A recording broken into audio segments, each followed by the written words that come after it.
Some people live so lavishly, even without kids. It's tough to make a living, especially when you're not even having kids. I want a child too. Yet my husband, my father-in-law, and my mother-in-law are relentless, oblivious to my desperation and sadness. My husband looks at me as if he's disappointed. I can't help but blame myself for not being able to conceive. My name is Emily. I'm a 35-year-old homemaker. My husband is also 35 and works a corporate job. We've been married for 5 years and have been unable to have kids. This has been a burden on me for a long time. Emily, still no kids? Yes, I'm sorry. It's getting late. While your father-in-law is still the head doctor, we need our grandkids to be doctors. We have our needs too. 3 months into our marriage, my mother-in-law first said this to me. Ever since her words became routine, and I've been stressing and blaming myself. My husband's parents run a hospital. His father is the head doctor, and his sister is the deputy. It's a fairly large hospital. As the eldest son, my husband wanted to be a doctor too. However, he couldn't get into med school due to poor grades. He seems to insist that our child must become a doctor and inherit the hospital. Until you're 35. What are you talking about?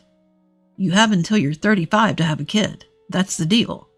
But it's not something that can be achieved just by trying. My husband, like my mother-in-law, set a deadline, which makes me anxious. Our future child must be a doctor. Otherwise, there's no benefit for me. According to my husband, his sister will inevitably take over once his dad retires. Then our child will become a doctor and take the seat of the third-generation head doctor. That's the plan. Truth is, his sister has a daughter in middle school who excels in studies and dreams of becoming a doctor like her mom. My father-in-law adores her. So there's already a candidate to inherit the hospital. Although it's not like there's no successors, my husband seems to have different thoughts. If this continues, his sister will become the second-generation head doctor, but he cannot stand the thought of letting her daughter inherit after that. And agreeing with him is my mother-in-law. She adores my husband and feels sorry that he couldn't become a doctor. That's why she keeps nagging me to have a child soon. He couldn't become a doctor due to his lack of aptitude. Holding on to that dream for their grandchild seems misguided. Amid these conflicting intentions, I ended up being suspected of infertility 2 years into our marriage and had to see a specialist. Since my father-in-law's hospital didn't offer the service, my sister-in-law introduced me to a friend who's a doctor.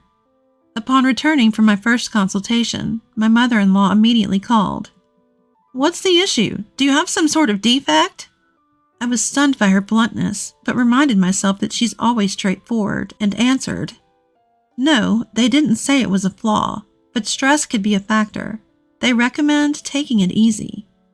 Then, from the other side of the phone, I hear my father-in-law shouting, Bring those test results here now.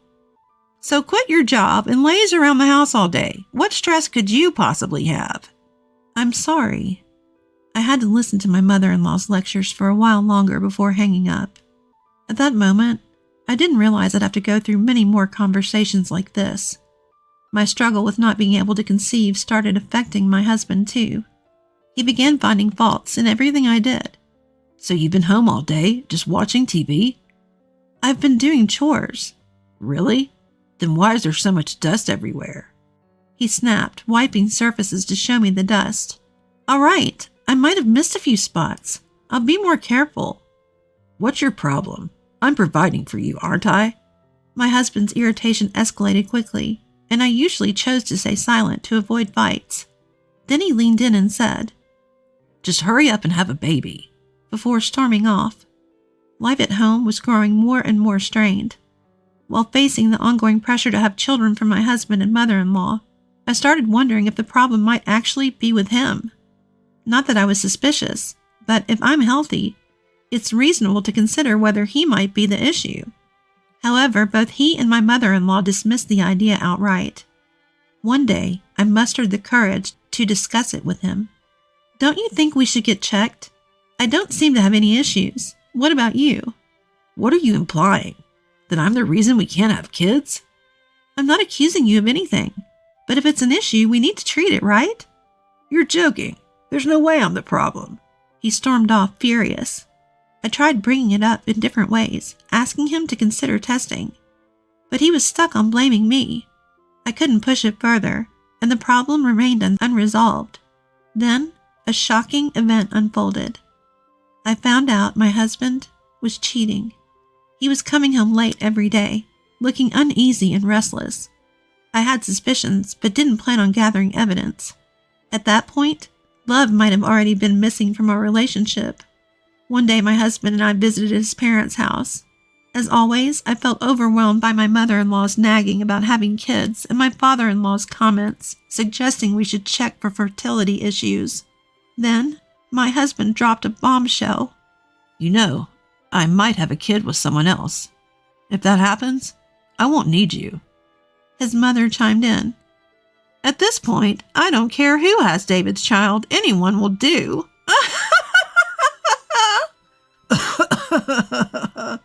They both laughed, uproariously. I felt my patience nearing its end. Time passed aimlessly as my husband continued his affairs with his mother's approval. Then I got a message from my sister-in-law saying she was in the area. We met up at a local cafe, and she had surprising advice for me. Emily, why not go back to work? I'd love to, but you know they'd be against it. You haven't been able to have kids even as a homemaker. Plus, you have a nursing degree, so why not use it? I always found great fulfillment in my work as a nurse. My sister-in-law had watched me suffer quietly and said that enough was enough with my in-laws. You're becoming their stress ball, she said, pushing me to talk to my husband about returning to my nursing job. However, he flat out refused. What if you get pregnant? You'll just quit, causing trouble for everyone, he argued, making it sound like my only job was to bear children. I snapped back. What about you? You haven't even checked if you're the issue, blaming everything on me. Shut up. It's all your fault. 5 years into the marriage, my love for my husband had utterly evaporated. When we got divorced, my mother-in-law said, You wasted 5 years of our lives. You couldn't even give us a grandchild. I stood my ground. Are you sure it's all my fault? David never took any tests. I looked her straight in the eye and declared, I will have a child. 2 years have passed since then. I returned to my nursing career and threw myself into my work to forget those painful 5 years of marriage. I'm currently working at a specialized clinic for women with fertility issues, the very same place my sister-in-law introduced me to when I was married. I currently work at a fertility clinic, the same one my sister-in-law introduced me to when I was struggling with fertility. Life had finally settled down, and I decided to catch up with my high school friends via email. I had a friend returning from overseas work in New York, so we all agreed to meet up. I wasn't exactly free to move around, but neither were my friends, so I took the lead in planning a get-together that wouldn't be a burden for anyone.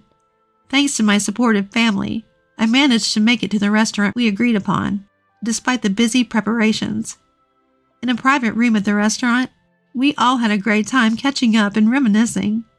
After a while, I excused myself saying, I'll be right back, and left the room. The restaurant was bustling, filled with lively conversations. Among the chatter, it was easy to pick out a familiar voice. Long time no see, I said, approaching a table for 7. All eyes at the table turned toward me. Among them was a face that couldn't hide its surprise. What are you doing here? My ex-husband David looked at the twins I was holding, and his face turned to one of shock. His parents, sitting across from him, were equally shocked. Yes, I had remarried after divorcing David, and was now a mother of twins. What's the meaning of this? Interrupting our meal? How rude! My former sister-in-law, sitting next to my former mother-in-law, continued eating as if nothing had happened. I told you during the divorce, didn't I? I wanted to show you my adorable babies. Did you now? Don't play dumb. I was bullied for being the wife who couldn't get pregnant by both David and you. That's a baseless accusation. Really? You said it was my fault. You said it was all my fault for not being able to have kids. Yet you never even got yourself tested. David averted his eyes and clenched his fists on the table. And you threatened to have a child with someone else. Your mother even said it didn't matter who gave birth, remember? As I said this, a few of my friends approached and said, David, long time no see. We've heard a lot from Emily. You've changed a lot since high school, haven't you? David and I were high school classmates, so the friends I was meeting today were also his classmates. The ones looking stunned were a modest-looking woman sitting next to my ex-husband and people who seemed to be his parents. I'm sorry for interrupting. Were you announcing your marriage? If so, let me give you some advice as your senior in this household. My ex-husband and his mother looked shocked and tried to stop me. Ignoring them, I raised my voice and said to the woman, Can you have kids? If you don't have them soon, you'll be bullied by these two, you know? The woman looked instantly uneasy and exchanged glances with her parents. Then my former sister-in-law, who had been quietly eating, spoke up. If you're worried, you should back out. What she said is true. It's embarrassing, but that's how our family is. What are you talking about, sis? You're not after Emily's child, are you? You're after Dad's position as the hospital director, right? Let's talk about that later. Who says the director has to be a doctor? I'm stepping down, so go ahead. With that, she placed her napkin on the table and said, I've been invited by a friend who's a doctor. Why don't you come to our fertility clinic? Everyone was speechless at her words. Yes, my former sister-in-law had always supported me behind the scenes. She had always felt uncomfortable with how her parents ran the hospital, their attitude towards patients, and my brother's ambitions. She even helped me with this revenge. She was the one who told me about the restaurant and my ex-husband's pre-wedding meeting. Unable to take it anymore, my ex-husband's girlfriend left the scene with her parents. My ex-husband tried to chase after her and smooth things over, but was yelled at by her father, collapsed on the spot, and started crying.